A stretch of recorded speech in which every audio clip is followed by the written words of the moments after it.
Welcome to another edition of the UMO Coaches Show. I'm Ryan Smith, joined with Matt Van Lierop, the head track field and cross country coach. And Coach, obviously a couple weeks into the indoor season here, and you guys have been busy to say the least, essentially competing in 3 different meets in the past 2 weeks. Obviously taking Leah Hamley up to Michigan to compete in the meet up there at Grand Valley, and picking up, well, let's just go ahead and start off early on the year and pick up an automatic qualifier at the NCAA National Championships in March. So a great accolade for her. And then Taylor Moncrief that same weekend getting an NCAA provisional qualifier, and then a couple of school records in there as well for a couple of other athletes. And then obviously this past weekend at Christopher Newport, some more school records. Just talk about what, I mean, this has been a crazy couple of weeks for you as a coach and the team. Just talk about the, I guess, just the madness that has been the beginning of the indoor season. I think you covered it all right there. Okay. And done. Yeah, that was last weekend especially was kind of like a whirlwind. Going up to Michigan, you know, basically Leah jumped off the plane, ran around the track a bunch of times, and got that auto qualifier. Jumped back on the plane, came back here. Wasn't sure how that was going to go, you know, with jet lag and time changes and all that kind of stuff, but she handled it very well. And then, you know, a day later, going over to JDL for their Holiday Open, and we had a bunch of special things happen there. In particular, Taylor Moncrief, you know, 2 school records, long jump, triple jump, and the triple jump was a provisional qualifier. So that could look good, you know, at the very end of the season as well, as she improves as she goes along. This weekend, Christopher Newport, a couple school records in the pole vault, had Camber on the women's side and Martin on the men's side. Very nice way to end the year. And you talk, I mean, obviously a couple of the school records, and to have an automatic so early, and to have a provisional so early, especially just in the sense of it being early in the season, you kind of expect those to come, you know, once the athletes kind of get into their groove and get into the season.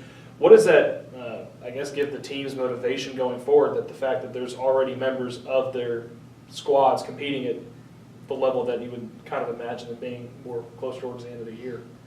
Well, I'm hoping it gets everybody else to think I want to do that as well.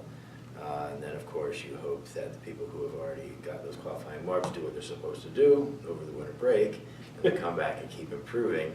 But with Leah having the automatic already there, she doesn't even need to run the 5K again until the national championship. So we'll be concentrating on other events with her. And Taylor just needs to continue to improve upon what she's already done. Last jump at JDL that she had, the triple jump, was definitely, it looked like an auto, but she fell, so she didn't get to get that jump measured. We'll eliminate the fouling part of that and just say it counted. Yeah, but yeah, so we know she can do it. Just a matter of just putting everything together, making it happen. And then Martin Bayless breaking his school record after setting it and then breaking it the next week. Yeah. What kind of motivation does that give you as a coach, that your kids are going out there and, you know, setting the new marks in the school record book, and then not settling for that and continuing to try to push that? And especially, you know, the pole vault is kind of just watching it. Yeah. You know, sometimes just you can see the difficultness of just the technique and the form that they have to do to not knock the bar off the top, which is, me myself, I can never do it. But what's great about Martin is he also broke his outdoor record. That was 4.3 meters, and he just got 4.4 meters, so he's got his lifetime best is what he achieved. The downside is we have to keep buying him longer poles, because he had got everything he could get out of that pole that he was using, and I watched him try to go to the next height, and it's not going to happen with that pole, so I think I'll get him another one.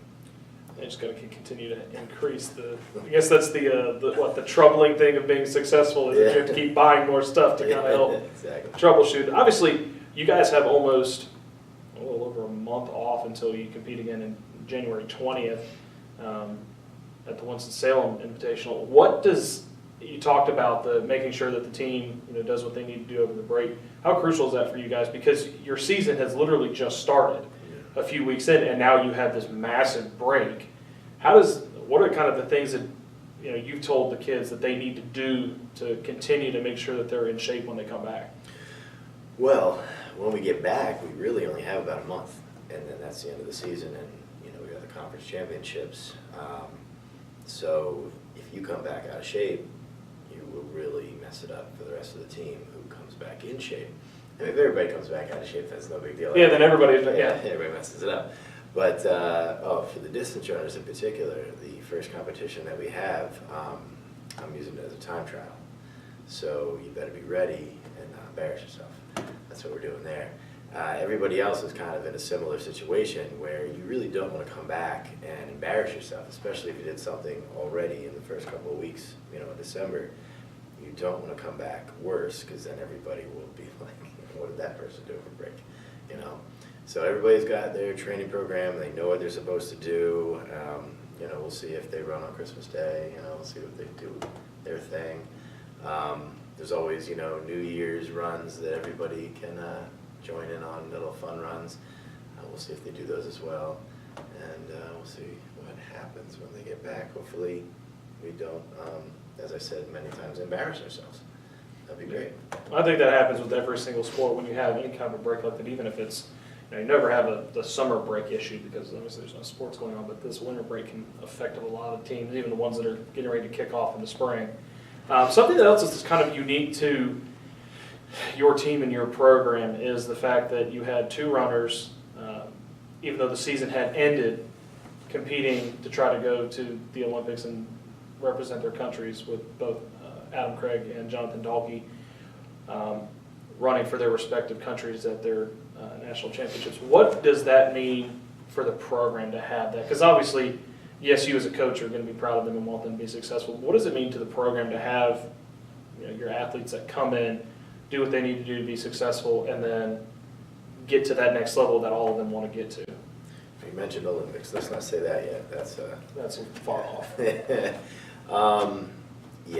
John and Adam, they both went home attempting to make their cross-country national teams. John made his. Adam just missed it. They already had a great ending to their NCAA season. Both of them extending it a little bit longer, back in their home countries.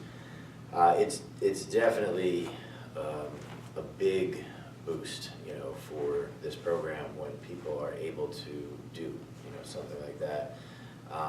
It gets us notoriety, publicity. People from other countries will see, so-and-so is doing whatever they are doing, over in the United States. What school are they going to? Right. And then I'll get phone calls and emails from people from those countries like, I want to do what John did. I want to do what Leah did. I want to do what Adam did. Right. So that helps. That helps a lot. Makes recruiting a little bit easier, in that sense. True, right. Yeah, but, putting Mount Olive, on the map is basically what's happening. I mean, there's other sports that have already done that, but we're trying to do it in our sport, as well. I think that's important too. I mean, it's a testament to their hard work when they come here, buying into your system, buying into the team's programs, and just kind of essentially giving it their all and kind of saying, well, this is the fruits of your labor. You see these national championships, All-Americans coming through, and you see these.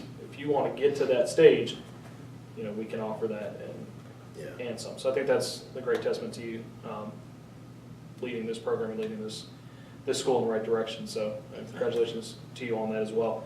Obviously, it'll be a little while before we talk to you again. January 20th is a little bit of a break, so make sure that... We can do this again tomorrow. Well, we could do this again tomorrow. We'll see if anything's changed in the past 24 hours.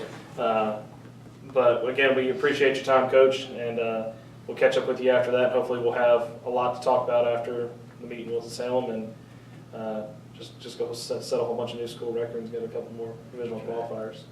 All the pressure's on you. Yes. Not the athletes, it's just on you. Just on me.